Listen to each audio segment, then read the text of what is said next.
Pemirsa, prostitusi di tanah air seakan tidak terbendung. Berbagai modus dilakukan para pelaku bisnis transaksi prostitusi ini. Bahkan prostitusi memiliki kelas pasar tersendiri. Terakhir terkuak bisnis prostitusi kelas atas dengan tarif puluhan hingga ratusan juta rupiah. Lalu bagaimana dengan jerat hukumnya? Selama ini prostitusi hanya menjerat dari sisi trafficking atau perdagangan manusia. Kita langsung membahasnya dengan sejumlah narasumber. Sudah ada Kasat Reskrim Polres Jakarta Selatan AKBP Audi Latuheru. Selamat malam Pak Audi. Selamat malam.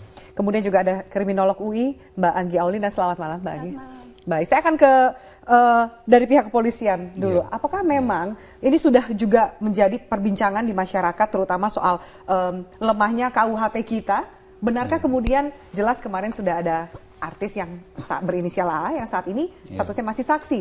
Harusnya juga mungkin ada pelanggan-pelanggan yang bisa terjerat. Benarkah polisi saat ini kesulitan karena juga KUHP-nya hanya bisa dikenakan kepada mucikari? Saya tidak kemudian membahas lemah atau kuatnya KUHP kita. Pada dasarnya kan tindakan kepolisian kami melakukan penyidikan itu berdasarkan fakta perbuatan.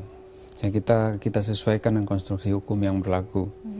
Nah saat ini memang pasal sesuai dengan fakta perbuatannya si mucikari ini memang ada di dalam pasal 296 dan 506 KUHP itu.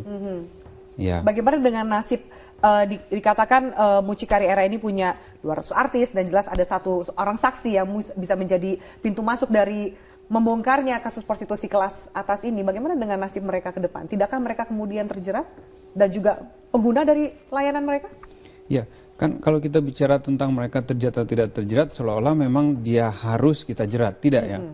Karena memang sesuai dengan tadi saya sampaikan, sesuai dengan fakta perbuatannya, juga dengan konstruksi dan perangkat hukum yang ada, memang para wanita yang sekitar 200-an ini dan juga pelanggannya bisa kita mintai keterangan hanya sebagai saksi.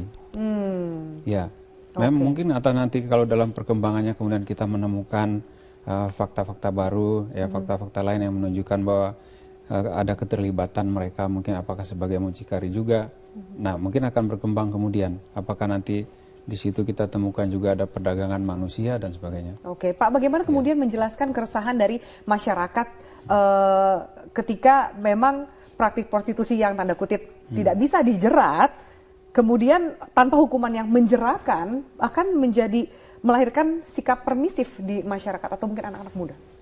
Sikap permisif maksudnya menjadi toleran terhadap hal-hal seperti itu jika memang tidak pelaku bahkan pelanggan juga tidak dilepaskan dengan tanda kutip. Kalau kami kan begini, kepolisian menyidik satu kasus itu tentunya tidak akan mengarang-arang hal yang tidak ada di dalam aturannya, ya. Nah, kita akan menyidik sesuai dengan aturan yang ada. Nah, kemudian bahwa masyarakat berpikir bahwa ini kok kurang tinggi hukumannya, itu memang bukan bagian dari pihak kepolisian. Ya. Oke, baik. Nanti kita akan juga tanya dari sisi pandangan seorang kriminolog sejauh mana kemudian apakah ini saat ini sudah seberapa di batas meresahkan masyarakat kah? Karena ini kan terkuak ya, banyak sekali mulai dari prostitusi online kemudian sampai kemudian prostitusi kelas atas. Apa yang bisa kita pelajari dari sisi masyarakat untuk berbenah secara sosial? Tapi nanti dijawab bagi sesaat lagi, tetaplah bersama kami pemirsa di Prime Time News.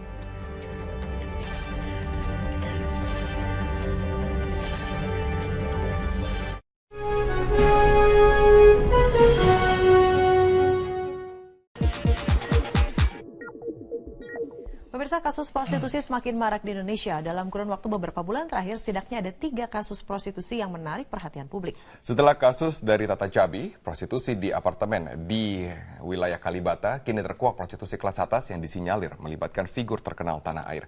Mengapa prostitusi masih marak dan apa yang membuat bisnis ini tumbuh subur? Kita akan membahasnya bersama dengan, untuk sekarang ada 2 narasumber kami. Yang pertama adalah Kombes Polisi Heru Pranoto, Direktur Reskrim Polda Metro Jaya. Selamat siang.